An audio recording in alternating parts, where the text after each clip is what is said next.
आणि येत्या 5 फेब्रुवारीला महाराष्ट्राचं मंत्रिमंडळ अयोध्येमध्ये दर्शनाला जाणार आहे। मुख्यमंत्री एकनाथ शिंदे यांच्यासह सर्व मंत्री अयोध्येमध्ये रामलल्लाच्या दर्शनाला जाणार आहेत। राम मंदिराच्या दर्शनाबाबत भाजपचा मेगा प्लॅन तयार झालेला आहे आणि भाजप शासित राज्यांचे मंत्रिमंडळ अयोध्येमध्ये दर्शनाला जातील येणाऱ्या काही दिवसांमध्ये। अधिक माहिती आपण जाणून घेणार आहोत आपले प्रतिनिधी संदीप राजगोळकर यांच्याकडून। संदीप, महाराष्ट्राची तारीख तर आता ठरलेली आहे, पण त्या व्यतिरिक्त इतर जी भाजप शासित राज्य आहे ती नेमकी कोणत्या दिवशी या ठिकाणी दर्शनाला येतील?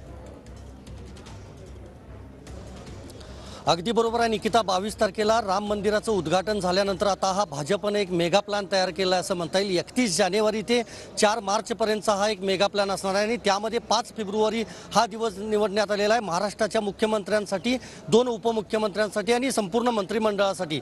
मुख्यमंत्री एकनाथ शिंदे, अजित पवार, देवेंद्र फडणवीस आणि संपूर्ण मंत्रिमंडळ हे अयोध्येमध्ये श्रीरामाच्या दर्शनासाठी 5 तारखेला जाणार आहे। सुरुवात जी होणार आहे ती 31 तारखेला होणार आहे। 31 तारखेला त्रिपुराचे मुख्यमंत्री, 1 फेब्रुवारीला उत्तराखंडचे, 5 फेब्रुवारीला महाराष्ट्राचे मुख्यमंत्री, 6 फेब्रुवारीला अरुणाचल प्रदेशचे, 9 फेब्रुवारीला हरियाणाचे, 12 फेब्रुवारीला राजस्थानचे, 15 फेब्रुवारीला गोव्याचे मुख्यमंत्री, 22 फेब्रुवारीला आसामचे आणि 24 फेब्रुवारीला गुजरातचे मुख्यमंत्री आणि 4 मार्चला मध्य प्रदेशचे मुख्यमंत्री हे अयोध्येमध्ये दर्शनासाठी जाणार आहेत। 22 तारखेनंतर आपल्याला माहिती आहे भाजपसाठी खरं तर पोषक वातावरण आहे आणि लोकसभा निवडणुका अवघ्या काही दिवसांवर आता येऊन ठेवलेल्या आहेत। त्यामुळे लोकसभा निवडणुकाची आचारसंहिता लागण्यापूर्वी म्हणजे 4 मार्च पूर्वी सगळे खरं तर हे दौरे होणार आहेत।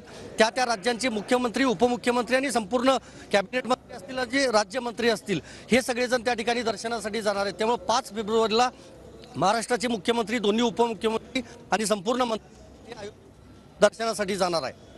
निकिता, संदीप, धन्यवाद या सगळ्या सविस्तर माहितीसाठी।